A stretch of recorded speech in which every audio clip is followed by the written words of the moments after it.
It's time for the Your Personal Bank Show with Ferenc. In an era of chaos, confusion, and craziness, Ferenc is a voice for common sense. As a financial literacy educator, speaker, and entrepreneur, Ferenc cuts through the noise to help us understand how current events affect our money, economy, and our freedom. Now, here's Ferenc. Welcome to the Your Personal Bank Show. This is Ferenc, and I am in Denver. Obviously, I got a lot of clients here. I've been coming to Denver for, a decade or more, working with clients. I used to speak to a number of investor groups here in the Denver area and lots of others, of course, around the country. But Denver's always been one of the best places for me to do business, meet people, and it's fun catching up with a lot of folks that I have, some of them I haven't seen for several years even. So it's great to be here, and thank you for allowing me to come in and record in studio. This is awesome. So as usual, we got a lot of stuff to cover today. I've been discussing a lot about inflation and the effects that it's having on the average American. You know, we've had a higher than average inflation. In fact, I think I shared in last week's show where if the inflation numbers were measured like they were in the 1970s, last year's inflation numbers were actually 18%, not 8 or 9 like the government was trying to claim, the government numbers. 18% inflation in 1 year is a tremendous high inflation level. And by the way, in 2023, the numbers were closer to 10%. Again, if they counted them like they did in the 70s. The government's trying to tell us inflation is only around 4%. Those are not the real numbers. We've discussed many times where food costs alone are up 25% in the last 3 years. You know, food is one of those things that you almost can't avoid. And by the way, this is whether you buy it and you eat it at home or go out to eat, the costs are up 25%. So it's not like you can just stop eating. Obviously, you can reduce your expenses. You could buy cheaper stuff, things like that. There's some things you can do, but to stop eating is, obviously not much of an option for most people. So what I'm getting at is I'm seeing firsthand with a lot of clients the pinch that this inflation is having on people for the last couple of years or so now, 2-3 years. And it's causing some real difficult situations, some real difficult decisions that are having to be made with families and such. And I'm going to share a couple of thoughts on these because, well, it's becoming so commonplace. And sadly, I truly believe, unfortunately, it's going to get worse, not better. I know a lot of the media and Wall Street was saying for a while, they've been pushing for interest rates to go down. They want them to go down. I mean, Wall Street wants to go down, of course, because, well, that's good for business. It's good for the stock market, lower interest rates, typically. We understand why they want them to go down, but you have to listen to the Federal Reserve. And if you've listened to my show any period of time, I was a chairman of the board of the bank for a couple of years. I understand banking a lot more than most people. I'm not totally an expert, but more than most, I'll put it that way. And it's interesting how in the financial industry, how little cross-pollination there really is between, say, the financial world, investing, stuff like that, and the banking world, and how different they really are. There aren't many people that have a good understanding of both. I've been fortunate, blessed, if you will. I've had experience on both sides of the coin. But when it comes to interest rates, for example, there's a couple of things going on. And one is you have to listen to the Fed. The Federal Reserve is who sets interest rates, and they have been saying repeatedly and consistently higher for longer. You have to listen to what they're saying. I know what people want. I know what Wall Street wants, but listen to who actually is going to enact the policy, and that's the Federal Reserve. Expect higher for longer. The reason why, the primary reason why, the number one reason why is excess government spending. And when I say that, a lot of people kind of understand it, but they don't fully grasp why. You see, when the government spends more than it receives, deficit spending is what it's called. They print money. Most people understand that, but it's not a full understanding of what's really going on. They can't just print money willy-nilly and put it out in circulation. What the government has to do is they have to sell bonds against the currency. So it goes to the bond offering, is what they call it. The Treasury Department sells bonds on the bond market several times a year. There's a host or a company that handles it, I guess I should say, handles the bond offering. They're given parameters in terms of what interest rates they can offer for the various terms, because, there's short-term bonds, there's long-term bonds, terms up to 30 years, for example. The company that's sponsoring it can only offer up to a certain interest rate. Well, the last bond offering, most recent one we had, 25% of the bond offering They had maxed out all the terms. In fact, that's where we saw the 30-year fixed at 5%, for example. It's backed off from that a little bit since. But it was because at the bond offering, nobody would buy the bonds until they offered the maximum available. And even then, they couldn't sell 25% of the bond offering. The host had to buy that part of their fee, whatever they have to do. They're on the hook, so to speak. So they ended up having to buy that. Now, I'm not 100% certain about this, but I do not believe that's happened before. Certainly, it doesn't happen very often. It's very, very rare that they're at a bond offering, the Treasury Department's not able to sell all the bonds they're offering. Now, why are they having problems selling all the bonds? Because they're offering too many, too much. Basic supply and demand. That's economics 101. When you have a lot of something, the price goes down or you have to sweeten the interest rate to get bond buyers to buy it. Let me give you a few numbers to help you understand this a little better. If we use last year's numbers, I think it's fiscal 2022, the government spent $6.1 trillion. They brought in $4.4 trillion of tax revenue, which means they spent $1.7 trillion more than they received. That's called deficit spending. The government had to sell $1.7 trillion of bonds to put that money into the currency, into the system. That's not the end of it, though. We all know the federal government has well over $30 trillion of debt currently. It's increasing at about $1 trillion every 100 days. That's unsustainable, folks. That will not continue forever. When a bond expires, so again, they're selling bonds anywhere from a few months to 30 years and every term in between, okay? When a bond expires, when it's sold, they pay a certain interest rate to whoever the buyer is. So it's a set interest rate for the term. So if it's a 10-year bond, or a 2-year bond or a 30-year bond, whatever, it's a set interest rate that the buyer receives from the U.S. government, from the Treasury Department, technically. When that term expires, the government has to resell the bond at the new interest rate. They don't pay down the debt, they just resell the bond.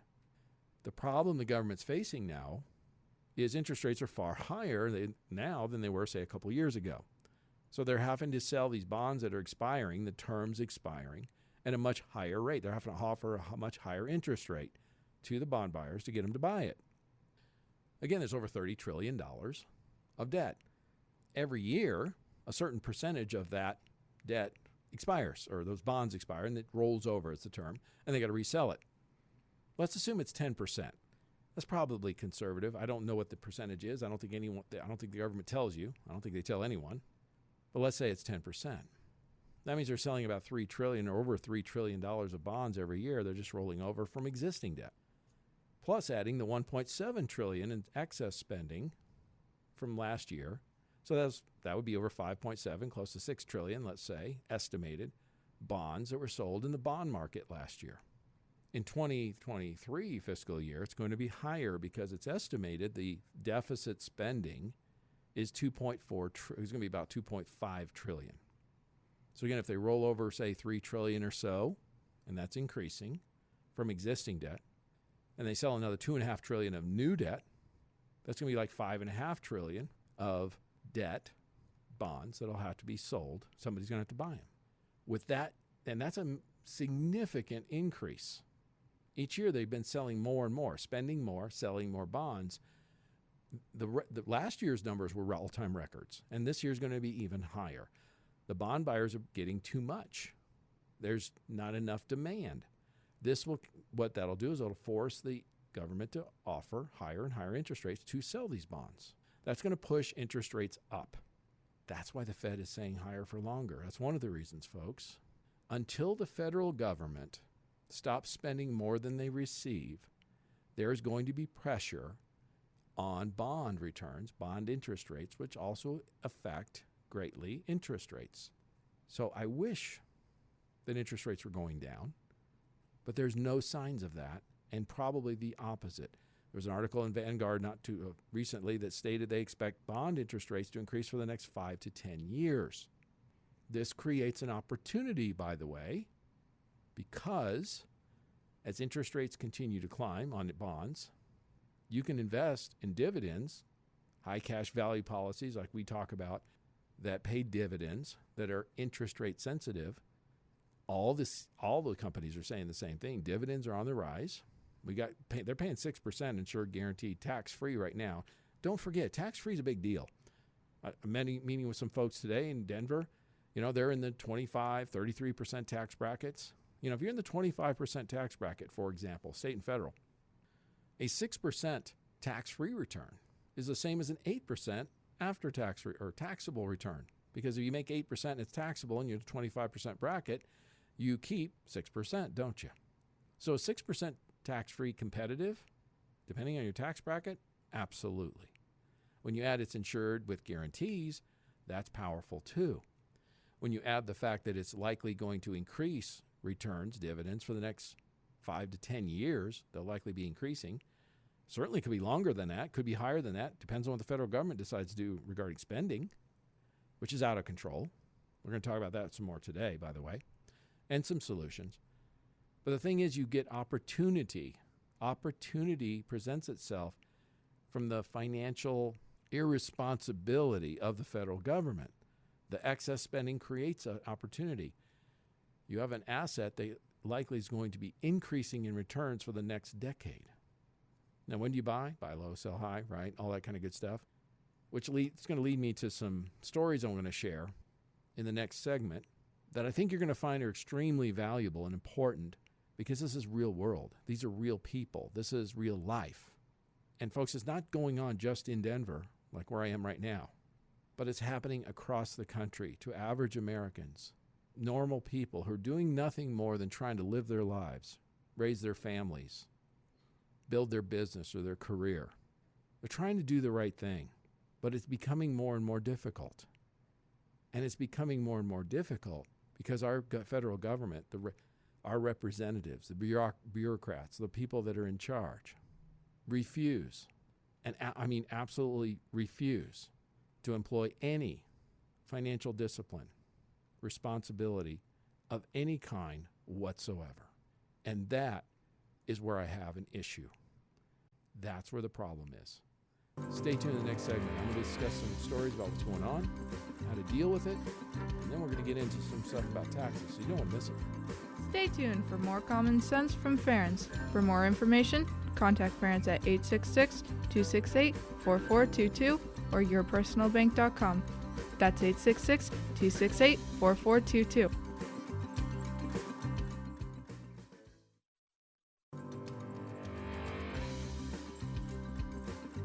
Welcome back to the Your Personal Bank Show with Ferenc Toth.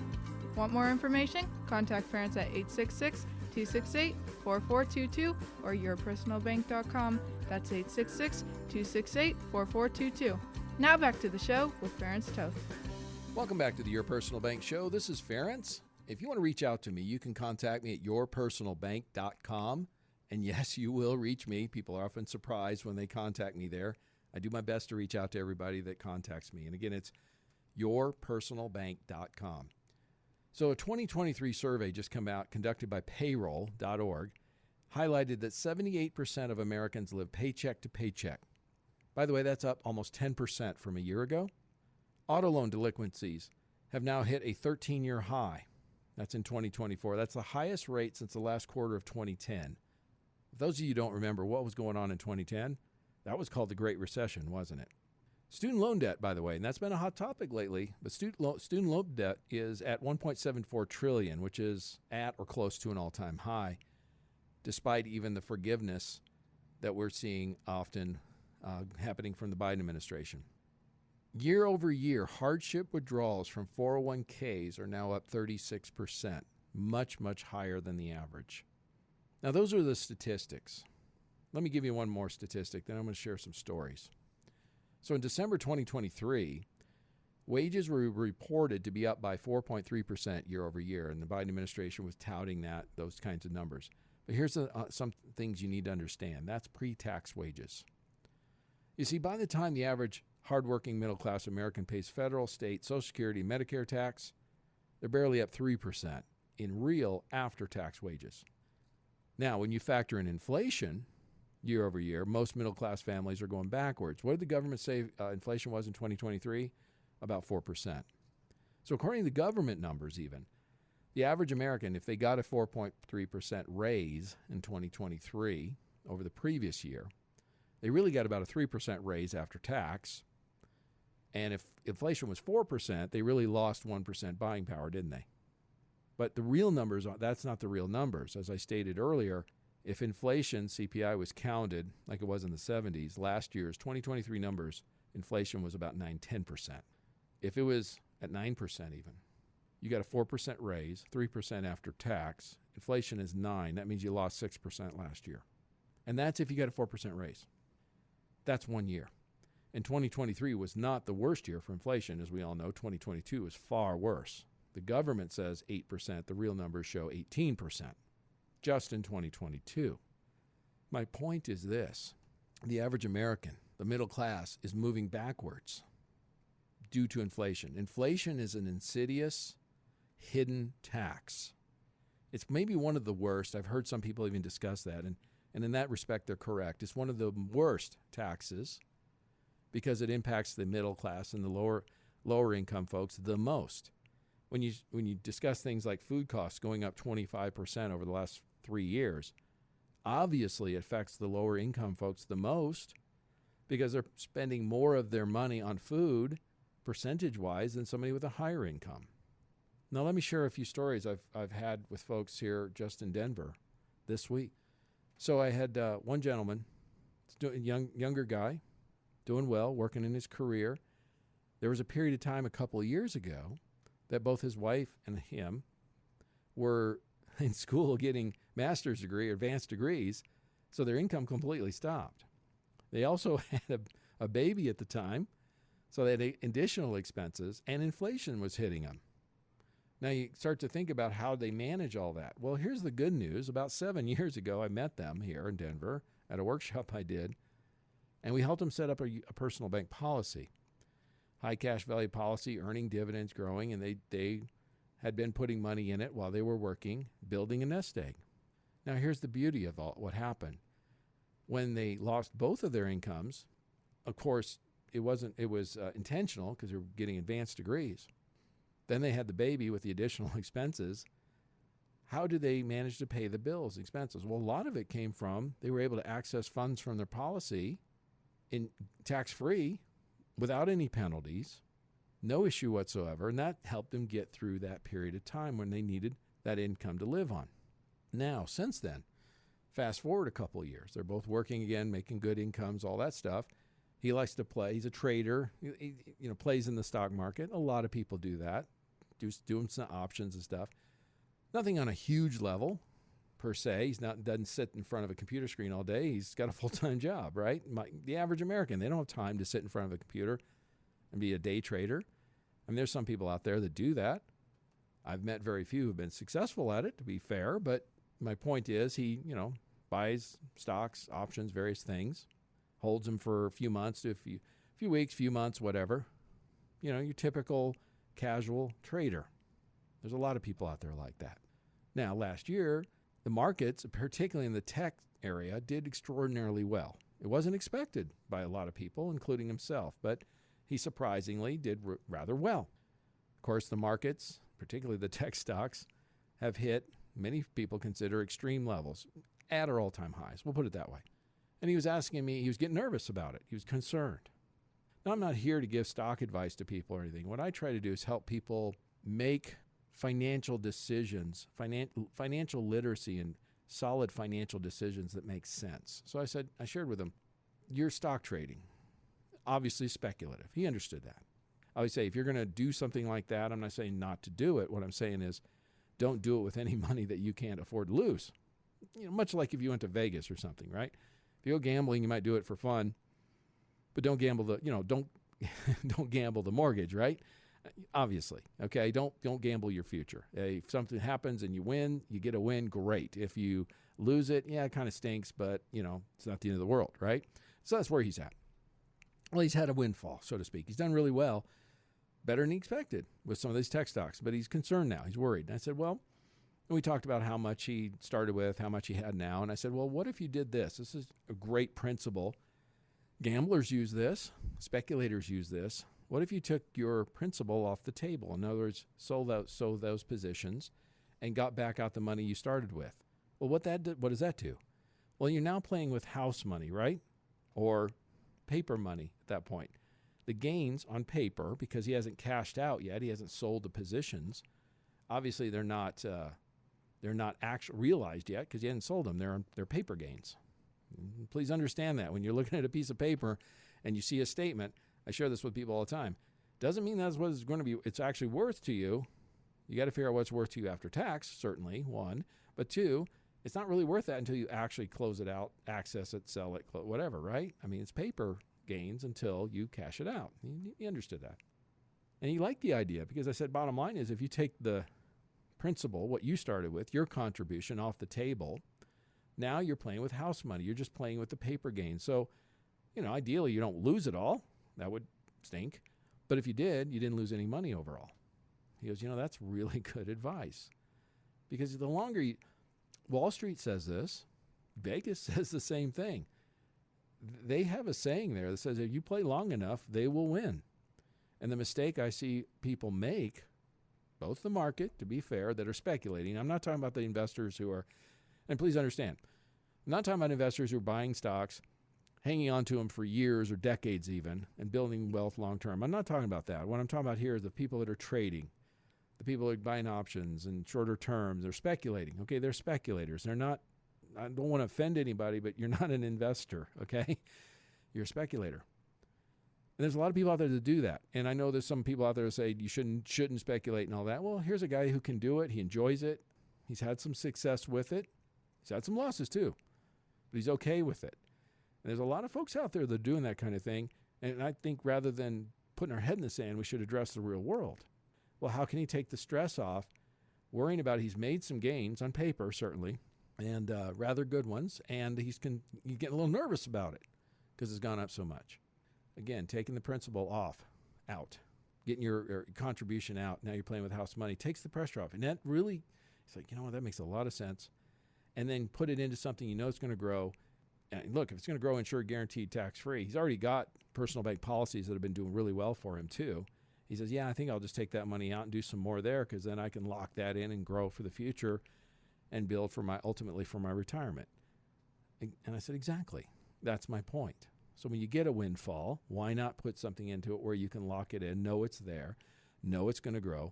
Hey, you took a risk, you won. I see this with entrepreneurs all the time too. Entrepreneurship has great rewards, also has sometimes great risk. I've been an entrepreneur myself for about 30 years in various businesses. I've shared this on the show many, many times. I own the financial agency that I've owned here for the last 20 plus years. I've had successes. I've had some failures, like most entrepreneurs do. We understand that's part of the game. We make calculated risk. And when we win, when an entrepreneur wins, it's typically not, I met with a gentleman literally right before recording the show. He's an entrepreneur himself, self-employed. He says, I've thought about this, and the thing I've thought, I've tried some real estate investing. I've tried investing in the market. I've tried different things. This is another thing I run into all the time. And I've had varying levels of success. But my problem is, like you said, I have a hard time staying focused on it. I'm busy with my business, and I keep going back to that because that's what actually makes me money. I said, exactly. This is what I tell entrepreneurs and career folks who are doing well. What's your economic engine? What's your money? What's your engine? What generates income for you? And if you're good at it and you enjoy it, and he does, he loves his business. I said, focus there. Put your focus in what actually works for you. By the way, yes, does real estate work and it has worked for a lot of people throughout history, and have a lot of people grown wealth from real estate? Absolutely. With the stock market? Absolutely. But the number one way that Americans throughout history have been successful, built wealth? Entrepreneurship. That's number one, folks. Always has been. My point is, if that's your driver, your money driver, your economic engine, if you will, focus on that. So that's why I focus on what I do. And then if you put your money away, like he said, I'd love to just put it away somewhere. I don't have to think about it. I just know it's there. I know it's going to grow. I don't have to pay any taxes on it. And I know I can access it if I need it. Well, the personal bank policy is perfect for that. You can be a passive investor, know it's there, not worry, with guarantees, tax-free, highly liquid. And then if you have opportunity, You want to build your business or invest in something, you can. You know it's there. Your personal bank can do that kind of thing. Stay tuned in the next segment. I'm going to share a couple more stories, I think, from this week in Denver. Great city, and I have a lot of great clients here, and I've always loved Denver. But I'm going to encourage you to stay tuned in the next segment. I'm going to share a couple more stories and then some information about taxes I don't think you're going to want to miss. Stay tuned for more common sense from Ferenc. For more information, contact Ferenc at 866-268-4422 or yourpersonalbank.com. That's 866-268-4422.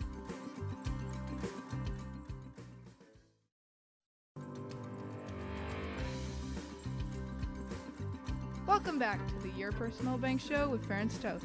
Want more information? Contact Ferenc at 866-268-4422 or yourpersonalbank.com. That's 866-268-4422. Now back to the show with Ferenc Toth. Welcome to Your Personal Bank Show. This is Ferenc, and if you want to contact me, yourpersonalbank.com. Yes, you will get a hold of me, Ferenc. I often get people surprised that I answer my phone or respond to. Like I said, contact me, yourpersonalbank.com, if you want more information. I've been sharing some stories about what's going on, real world stuff that's going on right now. And the inflation that we've been dealing with for the last 2-3 years is starting to really cause a pinch and make life difficult financially for a lot of people. I'm going to share another story. I met with a gentleman yesterday, and he was sharing with me a close friend of his. And they have a family, and he has a pretty good paying job. I guess their expenses are fairly high. They bought a house not too long ago, stuff like that. Got into a place they wanted, but probably, to be fair, probably paid a little more than they should have. But, it was the house they wanted to live in and stuff. Here in Denver, it's, fairly high cost of living place. And due to the costs going up to have a family, all these things, the bottom line, they've determined that the husband has decided to take on a part-time job, weekends, evenings, in addition to his full-time job. His wife also was a stay-at-home mom, is now I think he said, got a 3/4 job, so they can make ends meet. They're not doing this so they can buy a boat or take another vacation or anything like that. They're doing this so they can pay the bills. I shared some of the statistics before. Credit card debt is at all-time highs. 401k hardship withdrawals up 36% over last year. Auto loan delinquencies hit a 13-year high. These things are not happening because people are wasting their money and doing stupid stuff. These things are happening because people are feeling the pinch of food prices going up 25% in 3 years. Housing prices going up 40 and 50% in the last 3 or 4 years. Try buying a house versus 4 years ago. Your income you needed to buy the average house in America 4 years ago was $59,000. Today it's $109,000. That's according to Zillow. That's just in 4 years. How many people you know that were making the average income 4 years ago, by the way, it was about $59,000. How many people you know that were in that boat today have gotten a $10,000 a year raise every year for the last 4 years?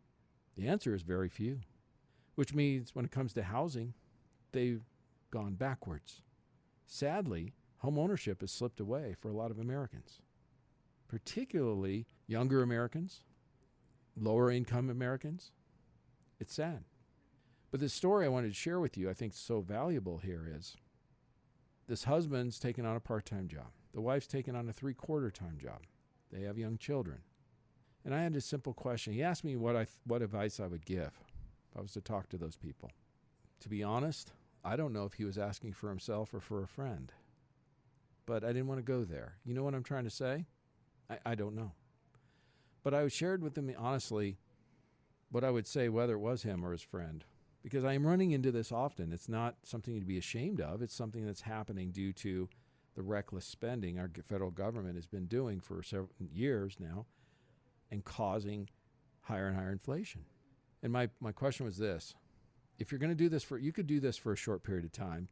I mean, you can do anything for a short period of time if you're trying to fix something or right the ship, so to speak, so you oversteer, if you know what I'm trying to say, because things are out of whack, right? But if you're listening to the media and Wall Street telling you that interest rates are going to go down soon, the economy is going to get better soon, and you're counting on all that, I'd be concerned. I'd be hesitant. I'd proceed with caution. In other words, you need to ask the question, how long are you going to do this? Is it worth it? Is it worth the life? There's a life balance here too, right? That has to come into play. They're a family. They have young children. Those are things that are extreme. Money's important. Don't get me wrong. This is a financial show. I'm a financial guy, okay? But money's not the most important thing in life. I've learned that. I hope others do. And financial stress, by the way, also can be one of the worst stresses for a family, for a marriage. We all know that. Something like they say 50% of all divorces are caused due to financial stress, financial issues. So money's a big issue. It's not the most important, but it is important. You really have to ask yourself the question, are things going to get better? What is it that's going to get better that's going to allow you to stop working the second job? There's really three options, right? You have to increase income. When you have a money crunch like they do, clearly, they're not doing that for their health or by choice. You can either increase income, you can reduce expenses, or do a little both. Sometimes some of those things can be rather easy. Sometimes it can be rather difficult. You just have to address those. And one of the things I share with people a lot when I meet with them, people ask me this all the time, and one of the statements I'll make is, do you want me to tell you what you want to hear or what you need to hear? Now, I say it with a smile. I say it with all love in my heart as I can. I'm not trying to shove it down people's throats. But I also believe that if I don't tell you the truth, I'm doing you a disservice. And that's what I would say to these people. And the reason I'm bringing this up is I know there are probably not a few. There's probably hundreds, if not thousands, of people listening to my voice right now because this show airs nationally. It's coast to coast, folks. We're on over 20 radio stations. We're on social media, Spotify, all those other places across the country. So I know there's probably hundreds, if not thousands, of people listening to this right now that are dealing with some of the same issues. Their expenses have now gone above their income, mostly due to inflation. They're not wasting it. They're not being extravagant. They're just trying to pay the bills. So what I would say is, and as this discussion we had with this gentleman, he was like, yeah, but if they, making more income, he's got a pretty good job now where he's going to find another one that pays more, that in his situation, that was probably going to be difficult. So then reducing expenses will also equally difficult unless he moved out of Denver, because Denver is a high cost of living place. And I said, that may be the solution. I know they bought this house because they loved it a few years ago. But if it's going to kill you financially, isn't it better to pull the trigger now while you still have the more options, maybe a little more money in a reserve still, than later when you're going to get forced to if things don't change? You see what I'm trying to say? We've said this all the time with real estate investing, for example. You never have a rental property. John Burley, I've interviewed him a number of times on this show, and he always says this constantly. A rental property has to cash flow, period. Do not ever go for appreciation because that's speculative. He's right. If a rental property doesn't cash flow, it's not a good investment. Well, when you're talking about your income and expenses and they're out of whack and you might have to make some serious decisions to correct the situation. These are not fun discussions to have with people, by the way. I take no joy in this when I have to sit down with somebody, go over their numbers, go over their budget, go over their situation, and tell them the truth. But again, I have clients I've done that with years ago in similar situations. I'm sharing these stories, some of these situations, because I often get people asking me, what do you do? What is it? I mean, I get the personal bank concept, and he shares with his insured guaranteed tax-free monies, and you can create positive cash flow, and you have high liquidity, and dividends are increasing. All those things, those are all great, but when you actually meet with somebody, what do you do? So that's why I'm trying to kind of pull the veil back a little bit. And some of the client meetings I've just had just in the last few days, some of these are actual clients I've worked with for a number of years. Some are people I've just met, and we're just looking at their situations. I got one more gentleman I met where he said he received a severance package, a chunk of money. This happens not too unoften. run into people where they get a chunk of money in for whatever. They sold a house or they got a severance package or whatever, and they're not sure what to do with it because they're not necessarily stock market investors or gurus, you know what I'm saying? They're concerned about where the markets are at. They're concerned where the economy is at. They're not somebody who's going to watch over their ass. Like the one gentleman, he said, "I retired. I just want to enjoy my life now. I want to put my money away somewhere where I know it's going to grow. I don't have to worry about it too much. Have access to it when I need to." And I said to him, "You're describing a personal bank policy." Okay? That's what that does. Look, if you're into watching the markets and investing and trading and doing all those things, that's fine. That's one thing. I'm not saying that's a bad thing or I'm against it. But what I'm telling you is I find most people, easily 80%, I'll put it that way, the vast majority, just want to live their lives, enjoy their families, build their careers, travel some, enjoy their, again, live life, right? They don't want to sit there and pore over financial statements or research stocks or businesses or I'm saying real estate, properties. And I'm not saying those are bad things. Some people enjoy that. Nothing wrong with that. And I got plenty of clients that are what I call active investors and do those things. But I also have plenty of folks who are what I call passive investors who are living their life, doing other stuff, and they just want to know the money's there and grow. And they want to have access to it, minimize taxes, all that stuff. Well, if that's the case, on either of those, by the way, active or passive investor, contact me at yourpersonalbank.com. I'll share with you how it can really enhance your financial situation. Stay tuned to the last segment. I'm going to share some tax stuff.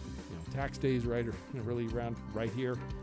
So we need to discuss some things on that. So don't miss it. Stay tuned for more common sense from Ferenc. For more information, contact Ferenc at 866-268-4422 or yourpersonalbank.com. That's 866-268-4422.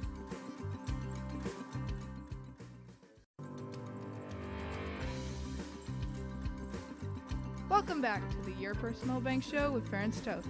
Want more information? Contact Ferenc at 866-268-4422 or yourpersonalbank.com. That's 866-268-4422.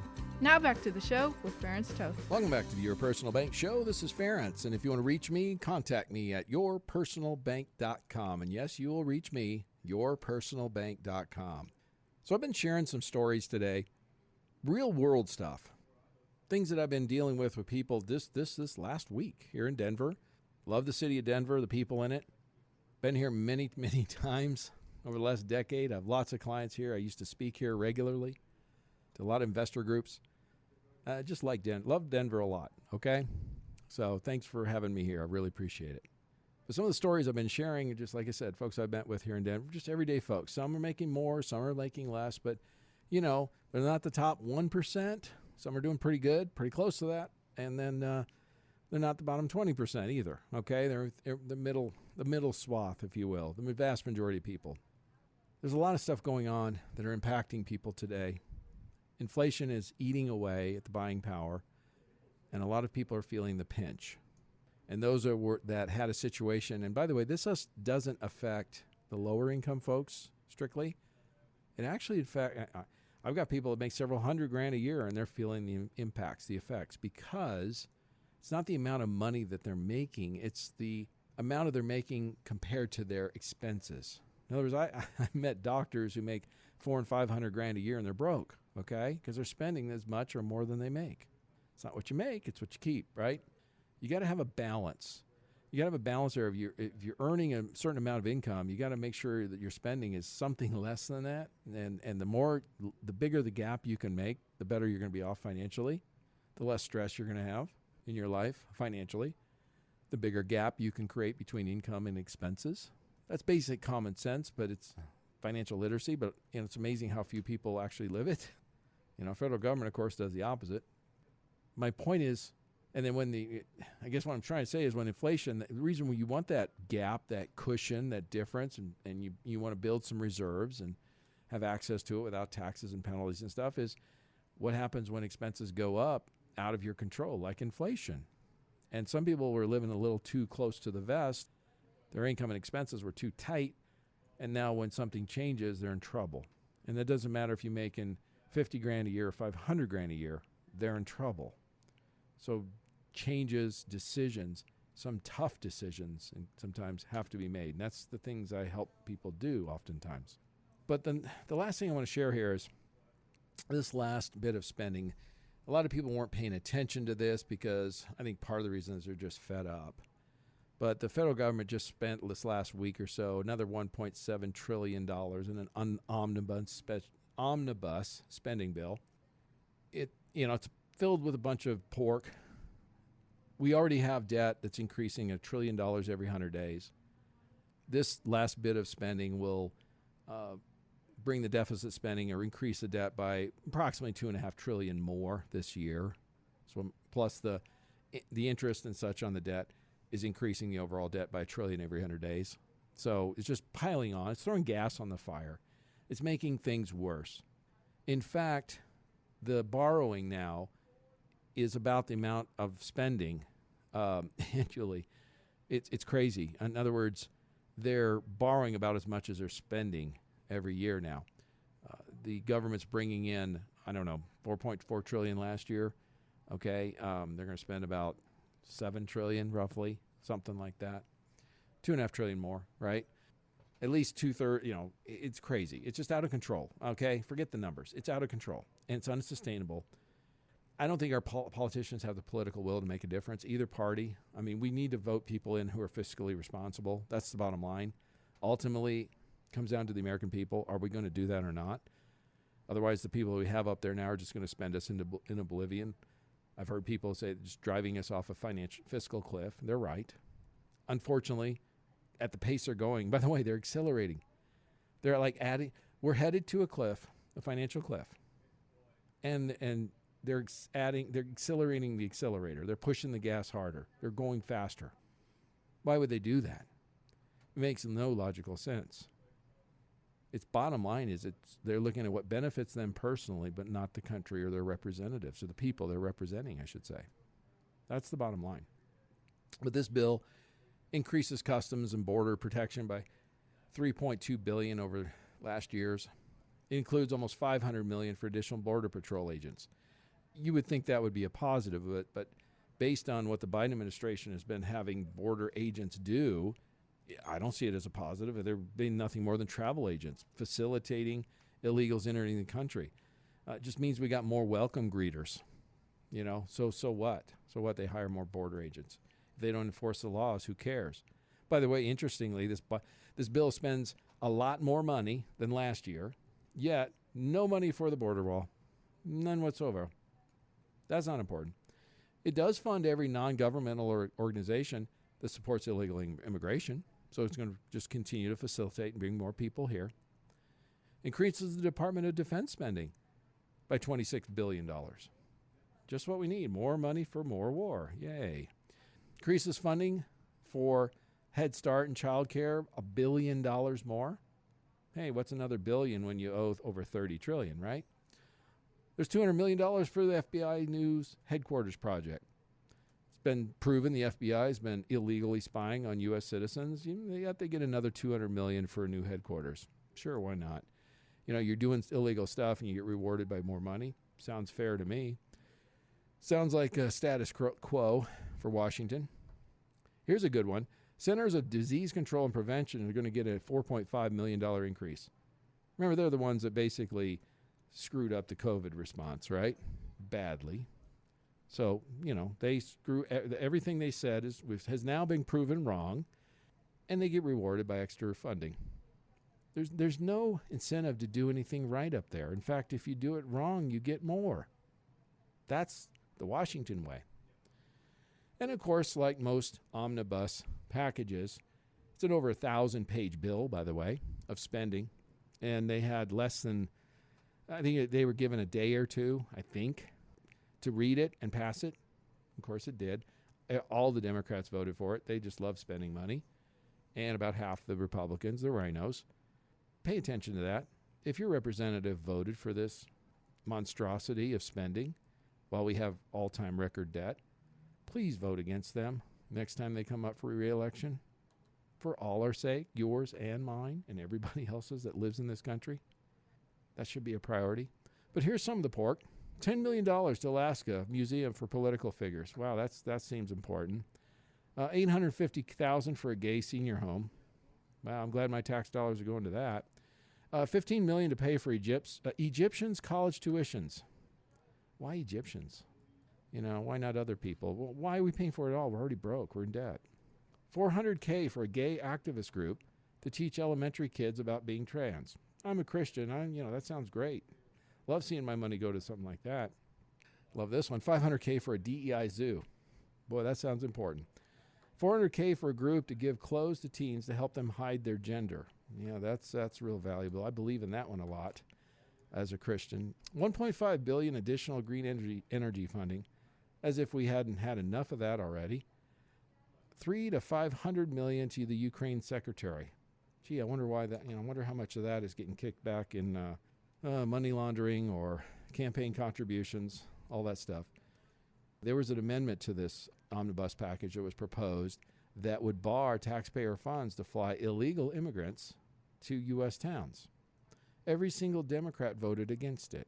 Every single Republican, to their credit, voted for it. So in other words, our taxpayer dollars we get to help, we get to pay for airline flights for illegals to fly into our cities. No vetting. We have no idea who they are, where they come from, why they want to be here. Do they have nefarious or criminal activities they plan to do or have done? No idea. Sounds like a great use of my tax dollars and yours too. Just love that. Again, keep voting. If we want more of this stuff, just keep voting for the people that are up there that vote for this stuff. Look, if they voted against it, all credit to them. They can stay. Re-elect them. Great. But if they understand, 3/4 of them voted for all this stuff. All the Democrats, half the Republicans. Can we please get rid of these people that want to continue wasting our money paying for museums in Alaska to political people or flying illegal immigrants into our country? By the way, how many airline tickets, flights have you, as the federal government, paid for you as a U.S. citizen? Personally, mine is 0. And how many of you are going to go visit this museum to political figures in Alaska? If it was up there, I can assure you that would be not make the list. In the Constitution, Article 1, Section 8, here's what it says. It says the Congress shall have power to lay and collect taxes, to pay debts, and provide for the common defense and general welfare of the United States. Now, you try to explain to me how tax dollars going to illegal immigrants being flown from whatever country directly into ours without any vetting or anything else, how does that provide for the common defense and general welfare of the United States? How does a Alaskan museum for political figures provide for the common defense and general welfare of the United States? How about a gay activist group teaching elementary kids how to be trans, or sending $300 to $500 million to the Ukraine secretary? Is that providing for the common defense and general welfare of the United States? See, my point is, most of this spending is unconstitutional. It's immoral. It's not correct. And I saw a quote recently that basically said it's immoral. I think it was a Jefferson quote. Yeah. It said it was immoral to require citizens to pay for things that they felt was immoral. Something to that effect. I'll find that quote and I'll maybe bring it up next week's show. But it is. I find it disgusting, immoral, degrading. Taxes are due soon, right? For most people. And a lot of people get frustrated about that, and rightly so. And why are they frustrated? Well, because they see their money being wasted. They see their money going to causes and things that they vehemently disagree with. We work hard for our money. This isn't like it grows on trees, right? You work hard for your money too. I know I do. And it's blood, sweat, and tears. It's time. It's literally, for most people who earn an income, it's your life. It's literally time. You can't replace that. Trading time for dollars, right? Now, investments, can make money on money and stuff like that. That's great. And you should do as much of that as you can. But unfortunately for most people, they can't live off of that yet. Trying to get there, that's what we all work towards, right? My point is simple, and I'm farther along that path than I was before and making progress. And your personal bank can help you do that, of course. Contact me at yourpersonalbank.com if you want more information. But my point is, you work hard, You pay all these taxes. Some of it's taken out of your, if you work, out of your paycheck, if you have a job, let's say. And it's going to pay for illegal immigrants their food and clothing and housing, or flying them here, or going to the Ukraine, or any number of, Alaskan museums and any other stuff that's just a waste. No wonder people are getting frustrated. I don't blame them. When will Americans say enough is enough and get the right people up there and stop wasting our money? There's something in our country's history called taxation without representation. That was one of the primary causes of the revolution. There were others. Do you remember in your history about throwing tea into a harbor in Boston? Why'd they do that? Well, at that time, we weren't a country yet. We weren't the United States yet. They were still British citizens. Tea is very important to Brits. Still is today. And they decided to tax it, and they got very upset about that, and rightly so, because they didn't have any say-so in that. My point is simple, and I've said this before, but I'm going to repeat and finish with this. You tell me how funding open borders, illegal immigration, sending money to non-governmental associations, the United Nations, all these, sending money to foreign aid, many times to countries that hate us, funding wars like Ukraine, Afghanistan, and others that are just, what national security interest is there? What benefit did we see as a country? These kinds of things, funding things like Planned Parenthood, which, by the way, do a lot of abortions, and many people are against. Some are for it. I understand. Many are against.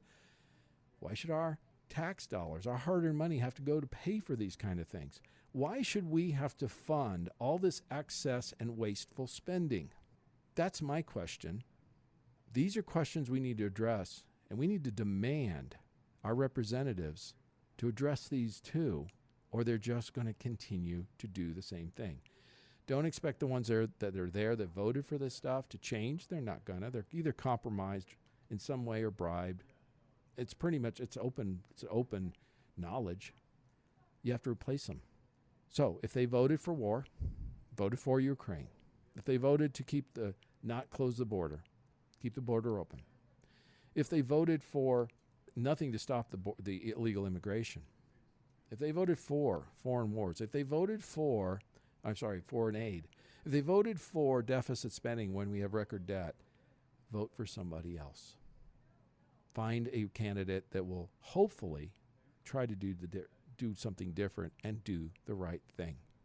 If you want help, advice on managing this economic crisis that I believe is on the horizon, unless something changes, unless things change, you can thrive through this. You guys, as I said in the first segment, you can take advantage of the opportunity created by the fiscal irresponsibility. Contact me at yourpersonalbank.com.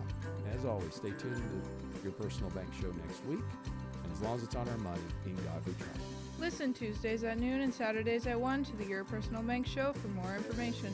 Contact Ferenc at 866-268-4422 or yourpersonalbank.com. That's 866-268-4422. This show is designed to provide accurate and authoritative information. The presenter and guests of this program do not engage in legal, accounting, or tax advice. Professional advice regarding your situation should be sought if required. Some products discussed may have limitations and not be available in all states. Excessive unpaid loans may affect performance. Distributions may become taxable if not managed properly. Replacements may not be suitable for everyone. There may be charges when replacing coverage. Dividend rates and bank line of credit rates may change. For current rates, contact Ferenc at 866-268-4422 or yourpersonalbank.com. Again, that's 866-268-4422 or yourpersonalbank.com.